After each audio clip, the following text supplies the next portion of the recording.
Daunte Wright shooting took place over the weekend, and Minneapolis, Minnesota in general, is still feeling the effects of it. Last night, we know that there was a lot of activity, a lot of protests, some peaceful, some not so peaceful, some evolving into riots, and we got to break down exactly what's going on, because now a lot of our elected officials are responding, and we're starting to make a little bit more sense about what really happened that day. So let's dig into it. Over from the BBC.com, it says dozens were arrested in fresh unrest in Minnesota. About 40 people were arrested just north of Minneapolis in a second night of unrest over the shooting of a black man. Protesters in the city of Brooklyn Center defied a curfew, threw objects at police, who responded with flash grenades and tear gas. Curfew went into force at 1900, so that was, I think, 7 p.m. local time.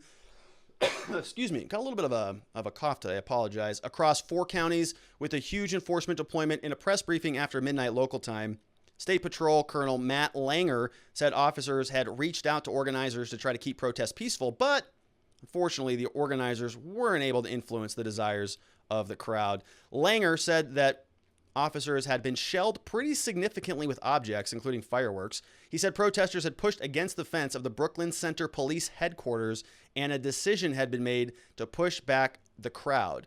There were sporadic incidents of looting in the area and other parts of Minneapolis and neighboring St. Paul, which is interesting because we know that our new attorney general, right? The guy who couldn't make it onto the Supreme Court, the heck's his name? Whatever. Well, anyways, he said that insurrection means when you're trying to interfere with a government facility while it's operating, which it sounds like this was, right? So by his own standard, then it's looking like this might have been an insurrection of the Brooklyn Center Police Headquarters, I guess. I don't know. Maybe. We'll see. Next story is that they fired tear gas at them, of course. Police fired tear gas Monday night as they protested. Protesters were launching bottles, bricks, and other projectiles at public safety officials. According to a tweet from Operation Safety Net, a joint effort of local entities to ensure the safety of the public during the trial of Chauvin, is being held 10 miles away. Second night of protest after Daunte Wright was killed by a police officer.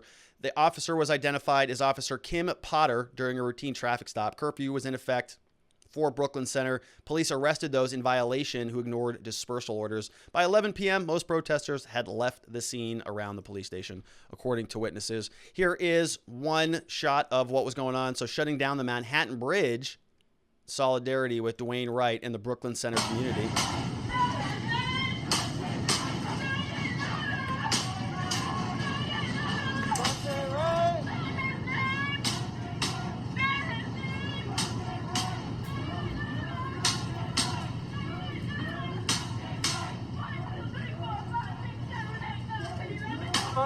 All right, so they're marching around. We got chemical irritants and flashbangs starting now, so this is going on.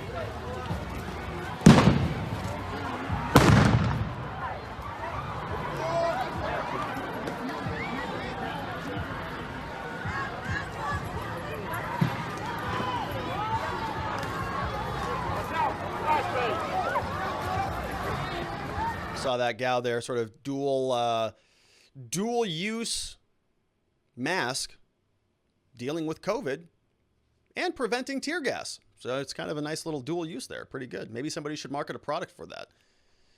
Summer 2021. Now get your mask. 2 functions for the price of 1. Pretty good deal. So we also saw this. This was out of a local store. I think this is a Dollar Tree store. We can see here, Dollar Tree store. So this is going on.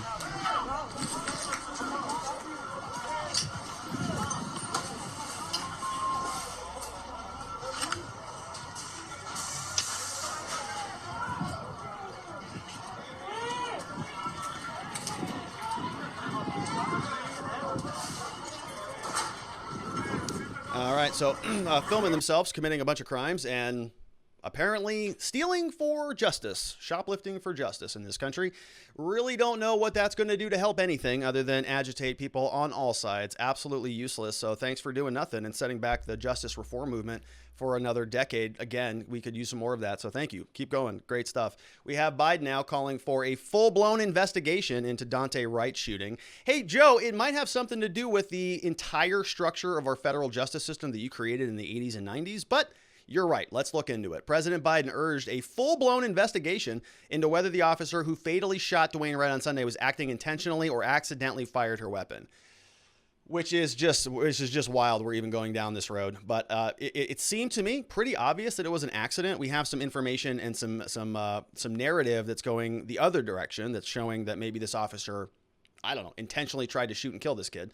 But anyways, what he's saying, he says, I haven't called Daunte Wright's family, but our prayers are with their family. Really tragic thing that happened, Biden said, speaking to reporters on Monday. But I think we've got to wait and see what the investigation shows. The entire investigation you all watched, I assume, as I did, the film, the body cam, which is fairly graphic. The question is, was it an accident? Was it intentional? So, I mean, I watched the video. It seemed pretty obvious to me that it was an accident, a boneheaded accident, but an accident nonetheless. That remains to be determined by a full-blown investigation, he said. But in the meantime, I want to make it clear again, there's absolutely no justification for violence. Peaceful protests, understandable, he said. So Joe needs an investigation into this thing. So that's good. Harris, what does top cop Kamala Harris have to say about this stuff? Law enforcement must be held to the highest standards of accountability. Vice President Harris addressed the police shooting on Tuesday, saying law enforcement must be held to the highest standards of accountability. He should be alive today, she said. And to his family and loved ones, you must know that the president, and then I grieve with you as the nation grieves his loss. We all do. He shouldn't be dead. You're right. Our nation needs justice and healing, and law enforcement must be held to the highest standards of accountability. At the same time, we know that folks will keep dying if we don't fully address racial injustice and inequities in our country, from implicit bias to broken systems. So once again, she says absolutely nothing. Racial injustice, inequities, highest standards, accountability, says nothing. You're in charge. You can help craft new stuff. Can you give us some policy prescriptions? Can you tell us anything specific about this? Uncle Joe wants a full-blown investigation. You want fixing racial injustice and high standards of accountability. How about some actual policy thoughts? Because you're in the White House and you control both houses of Congress. Can you come up with a proposal for us? Barack Obama is out now also, chiming in, of course. Our hearts are heavy over yet another shooting of a black man, Daunte Wright, at the hands of the police. Important to conduct a full and transparent investigation how badly we need to reimagine policing and public safety in this country. Hey, Barack, you were also in charge for 8 years along with Uncle Joe Biden, who is second in command in your office for 8 stinking years. Why didn't you do anything about this? He says here, his statement, our hearts are heavy. Go to Obama.com. Nationwide changes are so long overdue. You were in charge for 8 years. If you want help, you learn about the issues and connect with other people, blah, blah, blah. So absolute nonsense. Again, more bloviating from a bunch of elected people who don't really give a rip either way, but they have to come out and make these political statements so that you know they care about these issues, even though they don't, because if they did, they would have done something about it. They were in charge for a long period of time and they didn't do anything about it. Trump did way more than Biden did in 8 years, in 4, with the First Step Act and other modifications. Now they're in charge. They're going to come out and just puff up the death of another kid and not do anything about it. Daunte's cause of death is a gunshot wound to the chest, according to the medical examiner. Medical manner of death is homicide, obviously, right? He was shot in the chest. Manner of death is homicide. Now, people jump up and down when they see homicide all the time, and I'm not sure where this came from, but homicide, like, that's akin to murder. It's one person killed another person. It was involved in the death of that person. Doesn't necessarily mean that this is a murder charge, but it does indicate that a human being is responsible for the cause of death of another person. And so got to clear that up just a little bit. A lot of people are like up in arms, like, she's going to get charged with murder. She's going to get charged with something, I would guess. We are hearing now that the prosecutor is going to give us some indication about what's going on. Rashida Tlaib, though, before we get there, says it wasn't an accident. So this is the counter narrative that's developing now. Policing in our country is inherently and intentionally racist. Which is just outstanding. Daunte Wright was met with aggression and violence. I am done with those who condone government-funded murder. So she's saying that the government, okay. No more policing, incarceration, and militarization. It can't be reformed. Okay, so yeah, that's going to be a winning argument. Tell everybody in America that we don't need any more policing. That'll be good. That's a good policy. I think the Democrats should just run with that. Republicans too. They should just get rid of all police. See how that works out for both of them. Then maybe both parties will be dead on arrival and we can get a new one. Here is the police sergeant or the police chief talking about it. I can hear The officer, while struggling with Mr. Wright, shouts, "Taser, taser," several times. That is part of the officer's training prior to deploying a taser, which is a less lethal device. That is done to make her partners aware, as well as the subject, that a taser deployment will be imminent. During this encounter, however, the officer drew their handgun instead of their taser. For informational purposes, we train with our handguns on our dominant side and our taser on our weak side. So if you're right-handed, you carry your firearm on your right side and you carry your taser on the left. Okay, right? We talked about this yesterday, and I was saying to you here on the show, I was saying, listen, I don't know how you mistake the two. They don't feel the same. They feel different. One is pretty heavy, one is not. And so let's take a look. Taser is on the left, gun is on the right. Taser only weighs roughly 10 ounces. Glock weighs 30 ounces or so. The belts are designed so you can't F this up. This is gaslighting the cops are doing. They knew what they were doing. Daunte Wright is dead because of this officer. So that's what it looks like, right? Two totally different sizes. New York Times is chiming in on this. How could an officer possibly mistake a gun for a taser? They look and feel different. They have standard precautions and protocols in place. They go through. Glocks also have a trigger safety that can be felt when touching the trigger. Tasers do not. Grips on tasers are typically different from those of firearms as well. They may feel similar, but they're both made of a similar type of polymer. If you train enough, you should be able to tell. And you really should, right? Hers obviously was black, I believe, but it's very different. They look different. They feel different when you wrap. I'm familiar with Glocks. If you ever handle a Glock, it's a very nice, hefty, weighty feel on it, and your full grip, unless you have sort of a smaller model, well, your full hand will fit around the handle of the gun. And on a taser, it's much shorter stock there. It's the grip is much shorter, so it just feels different, looks different, different weights. A catastrophic mistake, but from what we saw in the video, I think it was a mistake. Officer and police chief, they have both resigned after the death of Daunte Wright. So officers resigned, resignation letter. We have Brooklyn Center Mayor Mike Elliott said he wanted to fire Kim.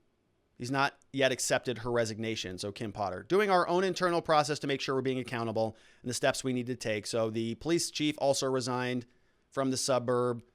Potter appeared to mistake her gun for a taser. They've turned in resignation letters. Prosecutor hopes to have a charging decision for the officer who fatally shot Daunte Wright by tomorrow. So that's going to be Wednesday. Charging decision regarding former Brooklyn police officer Kim Potter. Hennepin County Attorney Mike Freeman sent the case over to Washington County to make a charging decision. Didn't want to do it locally there. Potter was identified as the officer who shot Wright. Move is part of a new procedure agreed upon by 5 urban county attorneys in Minnesota concerning police use of force cases where they are moved to different counties to avoid the appearance of conflict of interest in handling such cases, which is a good idea. I hope to have a charging decision by tomorrow. He said, I just received voluminous documents, and with enough coffee, I'll have something tomorrow. So that comes from Washington County Prosecutor Pete Orput, who told CNN that maybe we'll see something tomorrow. Let's fly through some questions real quick. We've got Soul Under Siege says, I will ask my first question of the day. What are people thinking by resisting arrest? We keep seeing this happen. As far as Daunte jumping back into his car, what was he possibly thinking? You can't get away from police like a video game. I don't know. I really don't understand. I don't really understand what he was thinking there. And I'm not sure that anybody can help button that up, right? It's not a logical thing to do, but sometimes people do that. And this is sort of the nature of policing, right? You got to know that there's people that are not trained in dealing with law enforcement. So they're going to do stupid stuff. They're going to do ridiculous things. And the cops have to deal with that stuff. That's part of the job. And they don't just get to shoot people. And I don't think she wanted to shoot him either. This narrative that she intended to shoot him, you could hear it in her voice. She couldn't believe what just happened. And I'm sure that she's a very nice woman, probably a very reasonable, decent officer, and a good human who just did something catastrophically stupid. And a kid is dead. It's tragic across the board. We have Besamiento says the definition of insurrection is not applicable to Antifa, BLM, or other Marxist organization. Everyone knows that. I know. I was trying to squeeze a fast one in there. But you're right. Doesn't apply. Only applies to white MAGA racists. NY Renal MD says at the protest, these so-called reporters shrieked in anger when the city manager at a press conference said that all city employees are entitled to due process with respect to discipline. I know they did. And they also were mad at him for saying that there were riots that were taking place. He said, hey, the police chief, who later resigned, said there was a riot going on. They said, don't do that. No, those were peaceful protests, all right? He goes, hey, they were throwing frozen soda cans at us. Pop, he calls them, because he's in Minnesota. They were throwing frozen cans of pop at us. It was a riot, all right? So, yeah, he's a little bit irritated with them, too. We have, Ma Fox says, homicide is basically enough to prove probable cause for murder charges, though, correct? Well, you need a death, yes. So you definitely need a death in order to prove murder charges. So, we're talking about sort of sufficiency. You in order for murder, yes. I'm making this more complicated than it needs to be. In order for you to have a successful murder charge, you have to have a death. Death needs to be caused by a person in order for that chain of causation to connect back through to the person in order to charge that person with murder. Since you can't usually use affirmative defenses when dealing with charges themselves prior to trial. Since you can't usually use affirmative defenses when dealing with charges themselves prior to trial. So you can use affirmative defense. So an affirmative defense is the type of defense that you say, I know that thing happened, but I did it and I was justified in doing that thing. So like in a self-defense case, right? Kyle Rittenhouse is not on trial yet. He has probably notified the courts that he is going to be using an affirmative defense of self-defense, saying, yes, I know that I killed that person. That was a homicide, right? Kyle Rittenhouse shot and killed somebody. They're dead. That's homicide. But is it murder?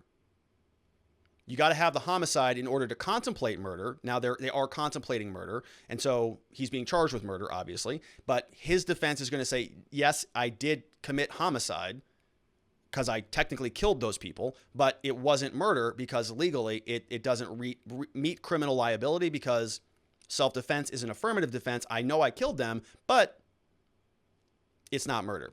All right, good questions. And those all came over from locals.com. Our community there is watching The Watchers. And so you can check us out, support the show.